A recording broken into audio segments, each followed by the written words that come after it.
Okay, got some bad news for you. The U.S. gas price has reached a national average of $4 a gallon, the highest in over a decade, as the Biden administration now considers banning Russian oil. We are now talking to our European partners and allies to look in a coordinated way at the prospect of banning the import of Russian oil while making sure that there is still an appropriate supply of oil on world markets. That's a very active discussion as we speak. Okay, let's bring in host of Varney and Company on Fox Business, Stuart Varney. Stuart, you know, now the administration is considering sanctions on Russian oil. It didn't make it. We had sanctions on everything but Russian oil. That is correct. If we go ahead and ban the export of all oil and gas from Russia, you'll get another energy price spike on top of the one we've got. And we're in the middle of one as of right now. We'll just put it up on the screen. $4.07 is the price, the average price for a gallon of regular gas as of right now. That's only 4 cents away from the all-time record of $4.11, right, which was back in 2008. That's the national average. It is. In Los Angeles right now, there are gas stations selling regular gas for $7 a gallon. In my opinion, even worse is the jump in diesel prices, because industry runs on diesel. We now have an average price for a gallon of diesel of $4.61 per gallon. You know, some of these truckers with a big rig, they've got up to 300-gallon tanks.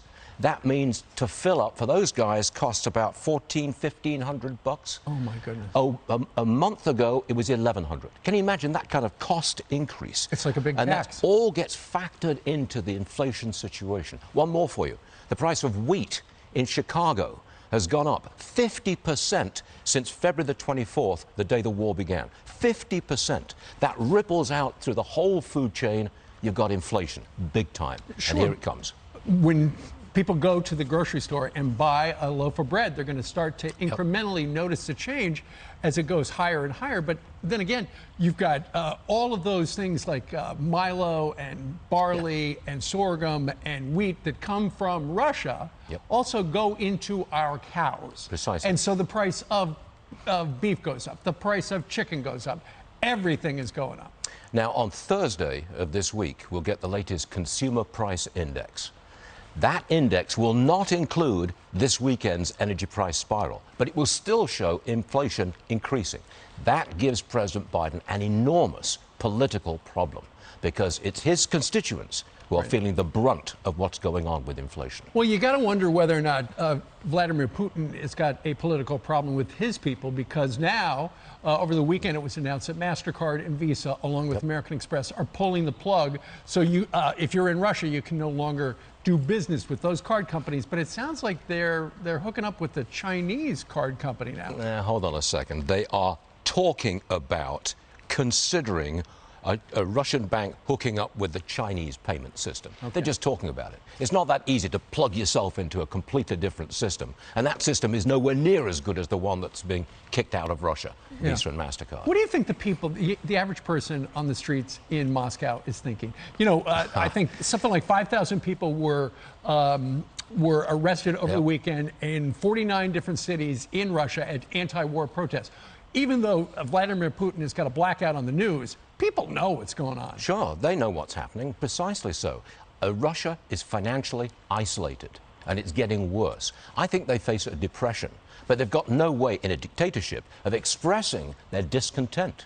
And besides, Russian consumers are used to being downtrodden big time. Putin doesn't care about the economy in Russia, could care less about that. That's always been the case in Russian history.